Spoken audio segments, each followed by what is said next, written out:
नमस्कार, मी सुरेश पवार।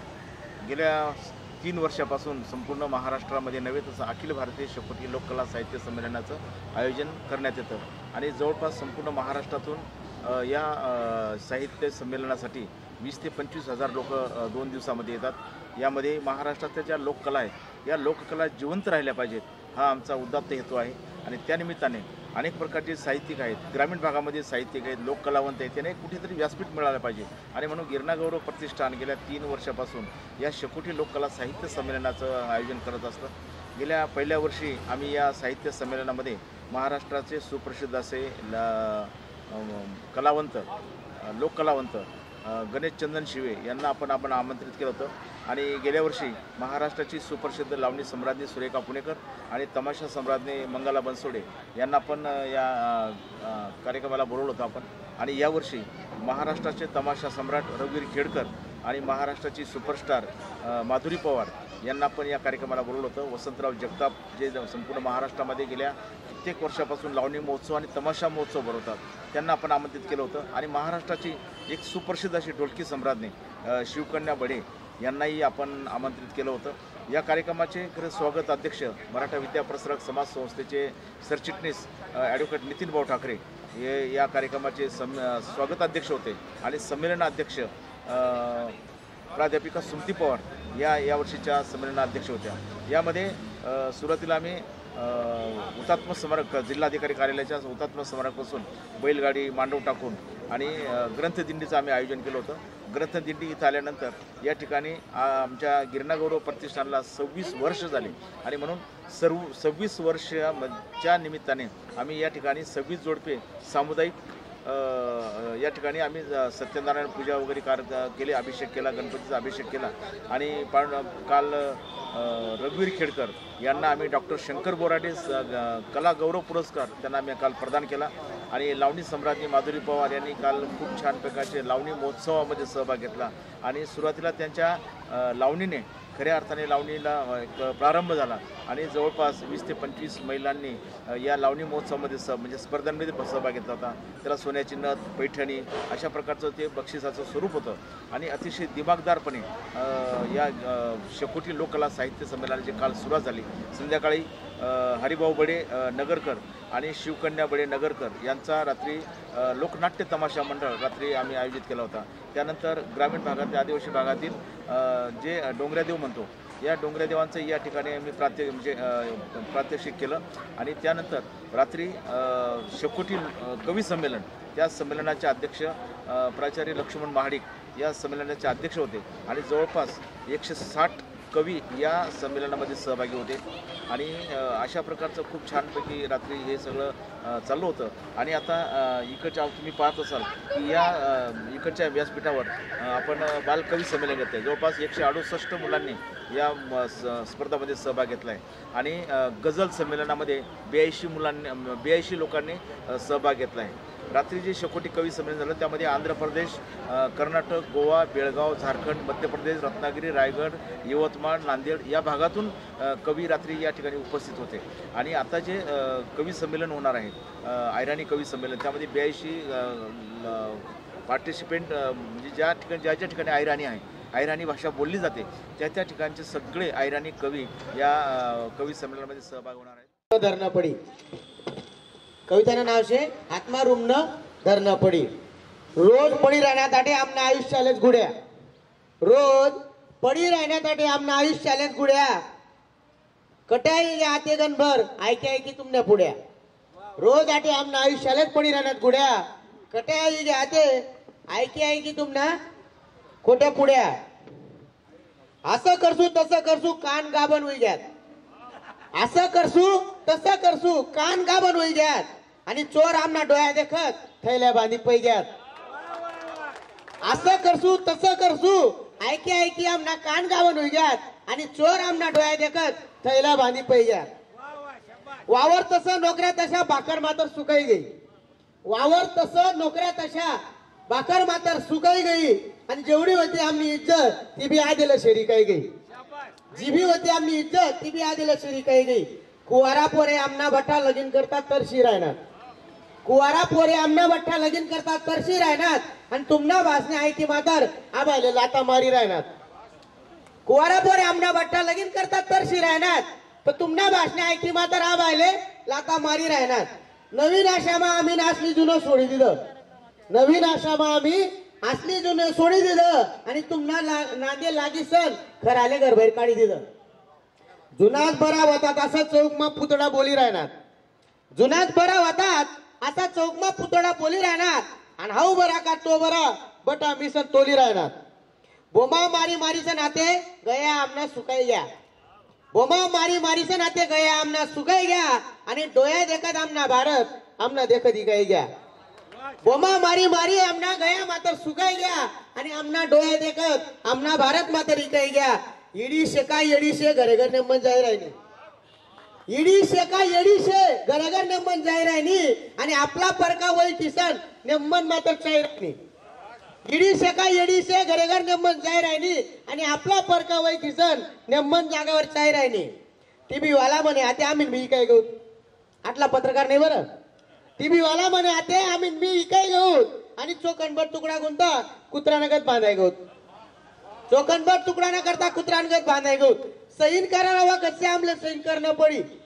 सहीन कराना कसे आमले सहीन करणं पडी आणि रुमन धराना आमना वस. नंदन सर रुमन धराना आमना वस. एक दिन आत्मा रुमन धरणं पडी. एक दिन आत्मा रुमन धरणं पडी. धन्यवाद.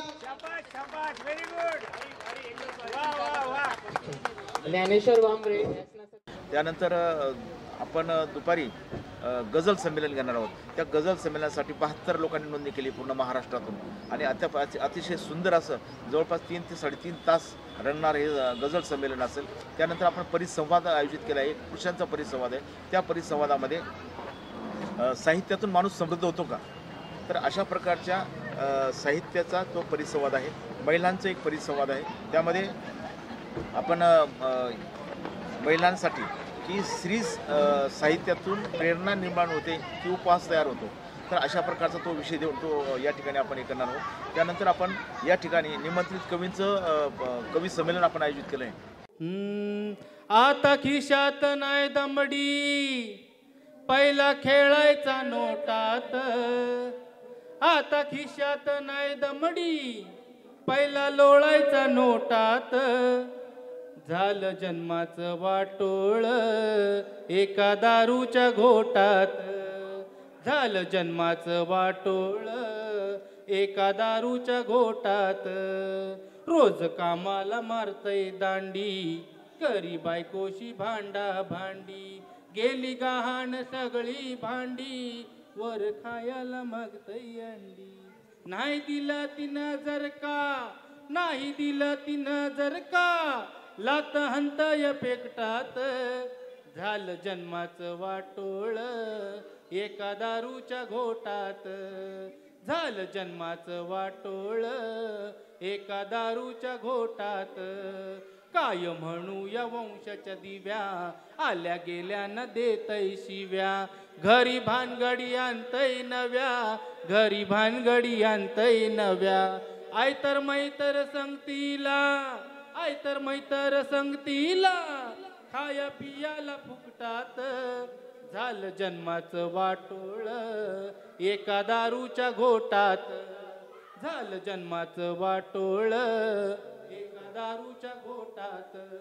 आता खिशात नाही दमडी पहिला खेळायचा नोटात. आता खिशात नाही दमडी पहिला लोळायचा नोटात. झालं जन्माचं वाटोळ एका दारूच्या घोटात. एका दारूच्या घोटात. एका दारूच्या घोटात. धन्यवाद. महाराष्ट्रातले काही विदर्भ असेल मराठवाडा असेल उत्तर महाराष्ट्र असेल पश्चिम महाराष्ट्र असेल अशा भागातून जे काही कवी आले अशा कवींचं आपण या ठिकाणी निमंत्रित कवींचं संमेलन घेतो आहे. त्यानंतर या ठिकाणी आपण महाराष्ट्रातून नाशिक जिल्ह्यामध्ये असे काही उपेक्षित कलावंत आहेत. आता एक कलावंत असा आहे तो नाकाने बासरी वाजवतो तर आपण त्याला त्या ठिकाणी सन्मानित करणार आहोत. एक कलावंत असा आहे की तो डोक्याने कॅशिओ वाजवतो. अशा प्रकारचे जे काही लोक अतिशय ग्रामीण भागामध्ये ज्यांच्याकडे कोणी लक्ष देत नाही अशा कलावंतांना आपण या ठिकाणी एक हक्काचं व्यासपीठ आपण तयार करून देत आहोत आणि त्यानिमित्ताने या कलावंतांची एक ओळख लोकांपर्यंत व्हावं. काही प्रभाकर झळके नावाचे जे एक चित्रकार आहेत जे बाळासाहेब ठाकरेंबरोबर ते म्हणजे व्यंगचित्र काढायचे, त्यांचाही आपण आज सन्मान करणार आहोत.